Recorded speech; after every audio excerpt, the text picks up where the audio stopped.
Hi, my name's Daisy. I'm 33 years old. And 2 weeks ago, my father stood up in front of 30 people, friends, cousins, neighbors, and called my business a pajama hobby. He smirked.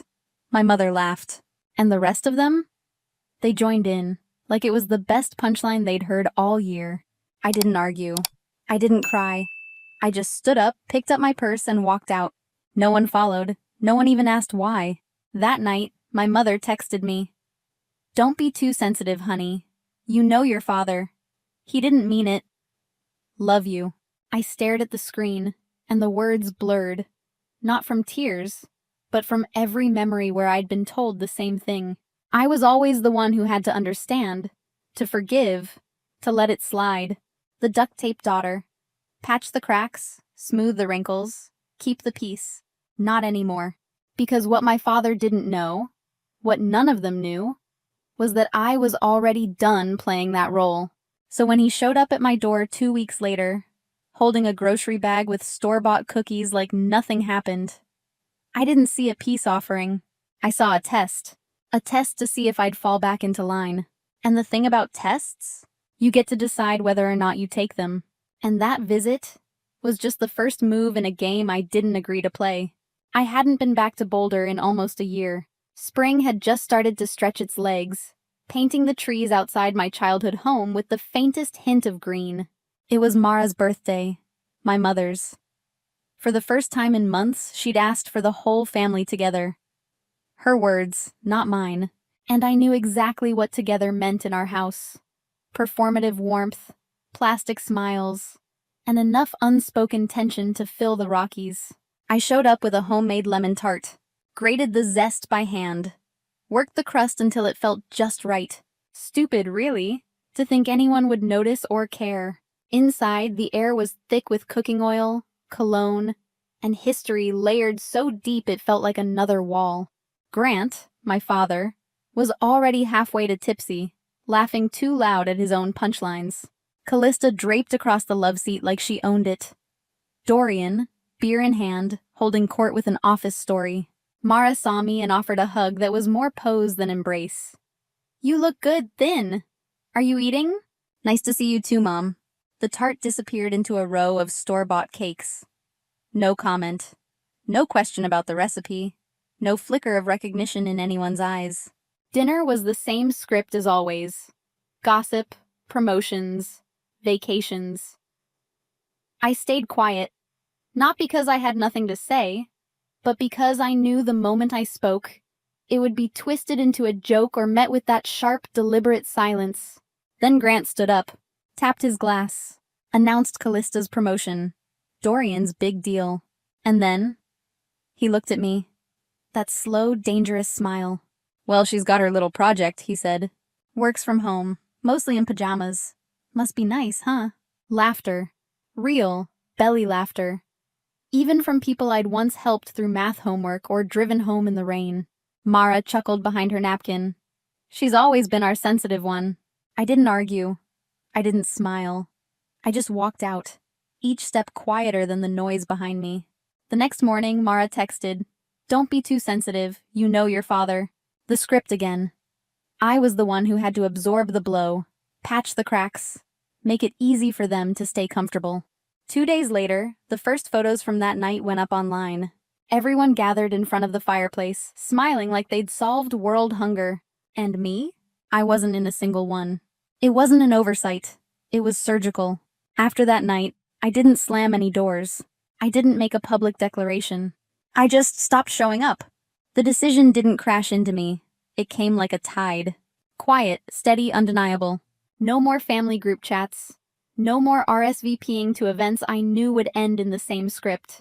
2 days later, I deleted the family calendar invites from my phone. By the end of the week, I had archived their numbers. Still there, but out of sight. Like faded names on an old guest list. The silence felt different this time. Not lonely. Earned. I poured myself into work. Signed 2 new clients. Wrapped up a workshop on streamlining creative systems. Drafted a pitch deck for a local arts council. My apartment was quiet in the best way. No one waiting for me to explain myself. No one watching for a crack in my resolve. No background hum of judgment. And then, late Thursday afternoon, the intercom buzzed. A sound that jolted me because no one buzzed without warning. Not my friends, not my clients.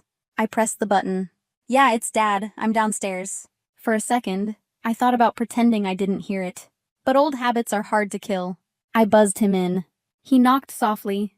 3 counts, the same rhythm he used when I was a kid. When I opened the door, he stood there with a crumpled paper grocery bag. The corner of a plastic cookie box peeked out. "You used to love these," he said. I stepped aside without answering.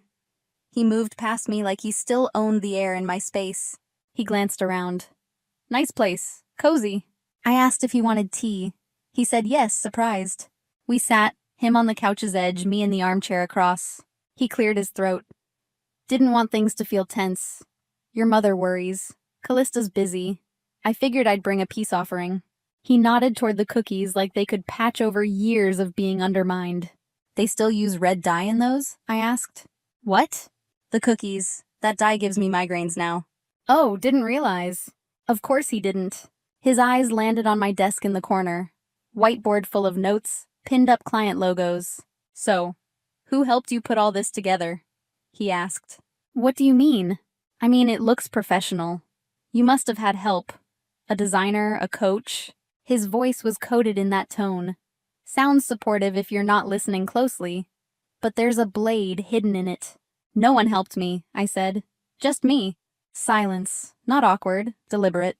He stayed a few more minutes, asked about parking, my rent, my neighbors. At the door, he said, "You always did take things too personally. It's just how we joke." "Then maybe I've outgrown the joke," I replied. His eyes narrowed just slightly before he walked out. I closed the door and leaned against it. The cookies sat untouched on the counter for 3 full days. Every time I passed them, I felt the weight of what they stood for. A gesture that looked like care but was really a test. Will you fall back into line, or will you hold the boundary? On the 3rd day, a different package appeared. Soft pink wrapping paper, tied with a perfect satin ribbon. No return address, but I didn't need one. Inside, a silky pink pajama set. The exact shade Mara had worn at the dinner, now folded into my hands. It wasn't a gift. It was a message. "Here's what we think you should be. Silent, decorative, small." I folded it neatly, closed the box, and pushed it away. I thought the cookies were a test. The pajamas were something sharper. The pajamas stayed on my counter for 2 days before I touched them again. Silky, soft, the kind of fabric meant to drape, not protect. The exact pink Mara and Callista had worn at that dinner. Their quiet uniform when they wanted to send a message without saying a word. This wasn't generosity. It was choreography. A reminder of the role they thought I should play. Quiet, decorative, harmless. That night, the phone rang. Dorian's name lit up. "You busy?" he asked, voice easy like nothing was wrong. "I was about to start something," I said flatly. He didn't take the hint. "Mom's upset. She sent you something. Said she picked it out special." "She did," I said, and it was very telling. He sighed. "It's not that deep, Daisy. She's trying. And you kind of escalated things by walking out." I didn't make the joke, Dorian. I just refused to laugh at it. She was uncomfortable. "No, she was compliant. There's a difference." Silence on the line. Then the tone shift. Softer, like I was a child. "Maybe if you reached out. Said sorry." "For what?" "For making it weird." I almost laughed. Not because it was funny, but because it was so predictable. I didn't make it weird. I stopped pretending it wasn't. He sighed again, longer this time. "You're being stubborn." "No," I said, "I'm being clear." I hung up before he could answer. That night, I placed the pajama box in a paper bag and added it to my donation pile. It was raining lightly when I dropped it at the community shelter. I didn't linger, didn't look back. The next morning, my phone lit up with a name I hadn't seen in months. Aunt Yvette. My mother's older sister. The one who'd moved away decades ago and never looked back. Her voice was warm, unrushed. "I heard about the dinner," she said. She didn't ask for my version. She didn't need to. "I saw the photos Mara sent. You weren't in any of them. That told me enough." I exhaled. She continued. "You think you're the first in our family to be erased?" I left that house 30 years ago. I got tired of being told I was too sensitive, too much. I told the truth once and they never forgave me for it. The room around me didn't change, but something inside me did. Recognition, not pity. You're not wrong for needing distance, she said. You're not broken because you don't fit their mold. Their mold is cracked. Has been for years. Her words landed like a warm cloth on a bruise. We talked for almost an hour. About her garden. A women's circle she'd started. The kind of freedom that doesn't look glamorous but is everything. Before we hung up, she said, "Your silence isn't weakness. It's your superpower." That line stayed with me. The next week, I signed the lease for a small studio space. No fanfare, no Instagram countdown. Just a key in my hand and the clean smell of fresh paint. I worked late most nights, piecing it together. Whiteboard, desk, hospitality cart. Every choice was intentional. Every detail said, I decide what belongs here. And when the opening day came, I didn't invite my family. Not out of spite, out of clarity. Guests arrived slowly. Former clients, mentors, local entrepreneurs.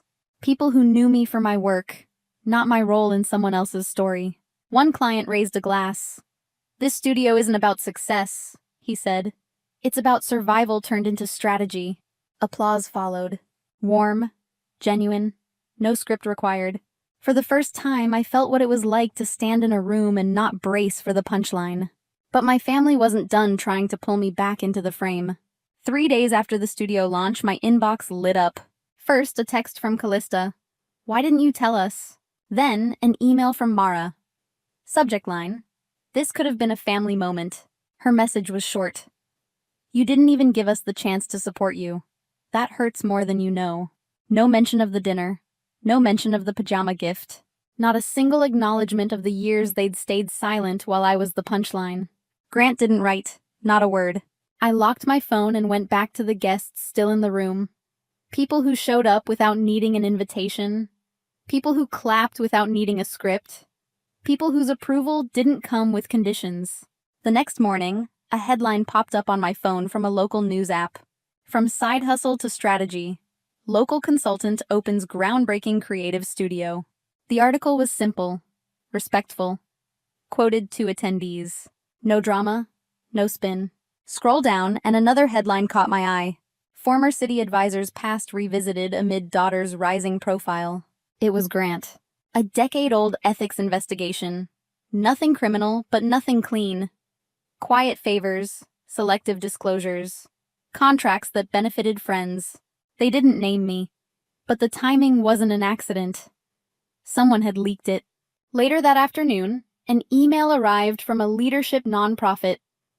They wanted to feature me and Grant in a father-daughter entrepreneurial legacy series.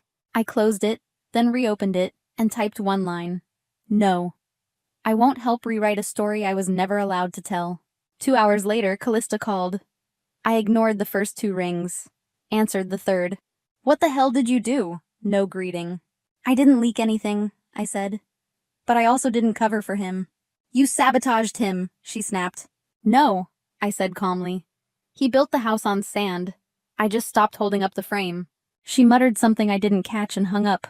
30 minutes later, a voicemail from Mara. You've really hurt him. I don't know if you're proud of yourself, but I hope it was worth it. I deleted it without saving, the sound of her voice dissolving before it could stick. Days later, Mara emailed again. This time, no guilt trip, just a request. Callista's daughter was getting married, and they were arranging a complete family photo. Everyone would be there. Just smile and make it easier, she wrote. There it was. Not an invitation, a prescription. Not about connection, about optics. The image always mattered more than the truth. I typed one line. Am I part of this family or just the frame? Send. Callista's reply came fast. If you're going to make this about you again, don't come. I didn't respond, and I didn't go. Instead, on the morning of the photo shoot, I was at the studio setting up for a youth mentorship event I'd been planning for months. By 10, a dozen high school girls filled the space. First-generation college-bound, notebooks open, eyes bright. I taught them how to pitch themselves, how to stay in rooms that weren't built for them, how to speak without shrinking. During a break, one girl lingered near the snack table. "I told my mom I want to grow up to be like you," she said. I smiled. "Then you'll probably grow up stronger." She grinned. She said the same thing. By the time the last student left, the studio was quiet again. Across town, I knew my family was posing. Perfect smiles, careful spacing, the real stories cropped out. But here, in my space, there was nothing to crop, nothing to hide. Only work that mattered and people who wanted to be here. And just when I thought they'd finally leave me out of the picture, they found a new way to use my name. It had been 3 weeks since the last message from anyone in my family. No blurry photos from Callista's wedding shoot. No out-of-context memes in the group chat. Not even one of Mara's midnight just-checking-in texts. And for once, the silence didn't feel like punishment. It felt like air. Clean. Breathable. Mine. That Thursday evening, I'd just finished leading another mentorship session. The windows fogged from the warmth of voices and caffeine. Half-empty water bottles sat on the counter. The scent of orange blossom tea lingered in the air. The smell of ambition in progress. As I was cleaning up, my phone buzzed. A text from an unfamiliar number. "Auntie, I want to be like you. Mom says you're too serious.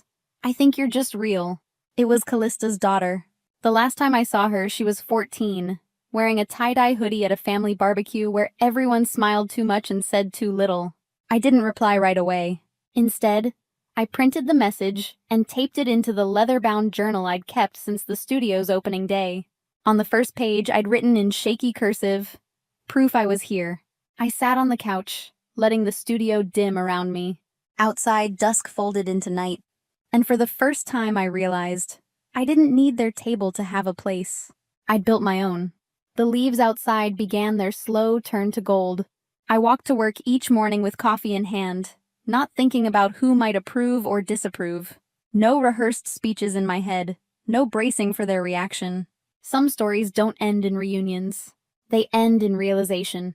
The door they once guarded with rules and conditions, I stopped knocking. I built a new one. One where I decide who walks through. Legacy isn't what they say after you're gone. It's what you live out loud while you're still here. Sometimes walking away isn't weakness. It's wisdom. When you stop waiting for people to see your worth, you make space to finally see it yourself. Have you ever been the outsider in your own family? Share your story in the comments. I promise you're not alone. And if this spoke to you, like, share, and subscribe for more true stories that speak quietly but cut deep.